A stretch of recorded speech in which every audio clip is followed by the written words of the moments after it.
उन्हाळ्याच्या तीव्रतेमुळे मोसंबी उत्पादक शेतकरी अडचणीत सापडलेत। शासनाकडे मदतीची मागणी केली जाते। उडवत येथील शेतकरी भगवान कारभारी घाटगे यांच्या 1 एकर मोसंबी बागेला पाण्याअभावी धोका निर्माण झालाय। विहिरींनी तळ गाठल्यानं आणि पाण्याची पातळी घटल्यानं बाग वाचवणं कठीण झालंय।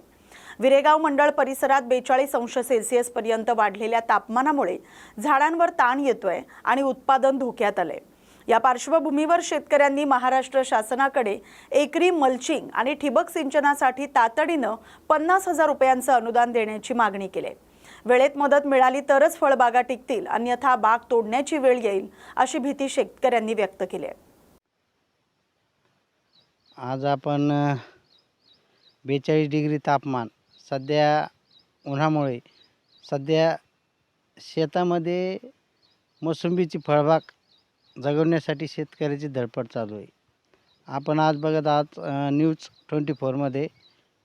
नमस्कार, आपण बघत आहात न्यूज 24 मध्ये। आपण आज शेतीमध्ये शेतकऱ्याच्या काय काय समस्या आहे आणि 42 डिग्री तापमानमध्ये त्यांना आपले फळबाग जगवण्यासाठी किती धडपड करणार, आज आपल्यासोबत शेतकरी आहेत, आपण त्यांच्याशी बोलू।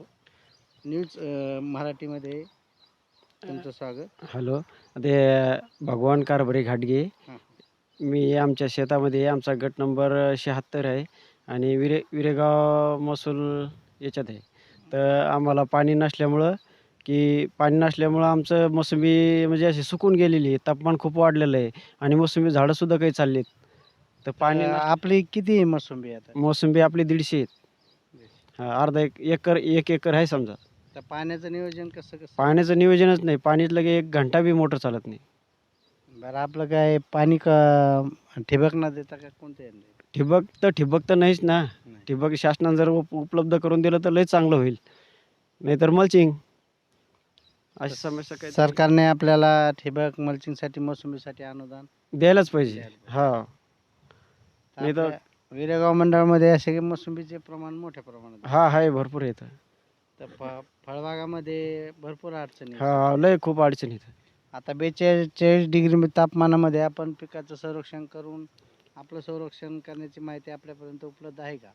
काहीच उपलब्धच नाही। तर आता मोसंबी जगवण्यासाठी आपली धडपड सुरू आहे। धडपड गण चालू आहे, पण पाणी नसल्यामुळं मग अडचण खूप आहे ना। काही मोसंबी अशी पाण्यामुळे हे मोसंबी आहे त्याला काही मोसंबी आहे त्याला पण काही उपयोगाचं नाही। भरपूर आता तुमच्या मोसंबीच्या ज्यात हे प्रमाण दिसतंय। काही झाडं काय वाटतंय आता 42 डिग्री तापमानामध्ये आपलं काय मला मोसंबीची वाटत बाग नाही की समजा जर काही शासनाचं काही उपलब्ध काही जर झालं नाही तर झाडच जाऊ शकते। पाणीच नाही ना। हा, पाण्याची भलती समस्या आहे।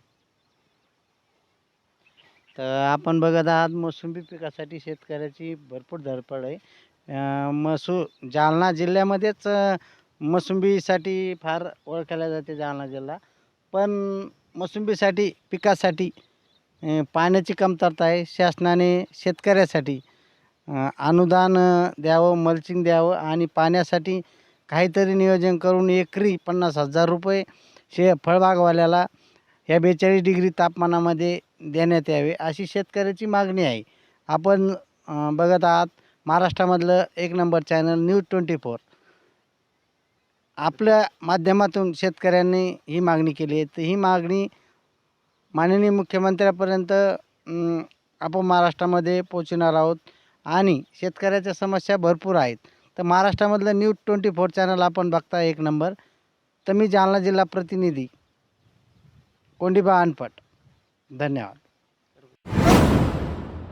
बीडचे खासदार बजरंग सोनावणे यांच्या वाहनाला एका दुचाकीस्वारानं पाठीमागून धडक दिली। या धडकेत त्यांच्या गाडीचा मागील काच फुटले तर दुचाकीस्वार किरकोळ जखमी झालाय। खासदार बजरंग सोनावणे हे बीडकडून केजकडे जात असताना त्यांचा ताफा मस्साजोग बस स्थानकाजवळ थांबला होता। यावेळी हा अपघात झाला। अपघातानंतर रस्त्यावर मोठा जमाव जमला होता। दरम्यान या अपघातात खासदारांच्या वाहनाचं मोठं नुकसान झालंय। या बातमीसोबतच महाराष्ट्र बुलेटिनमध्ये आता इथेच थांबतोय। अशाच महत्त्वाच्या बातम्यांसाठी पाहत राहा न्यूज मराठी 24/7। नवा भारत, नवा विचार।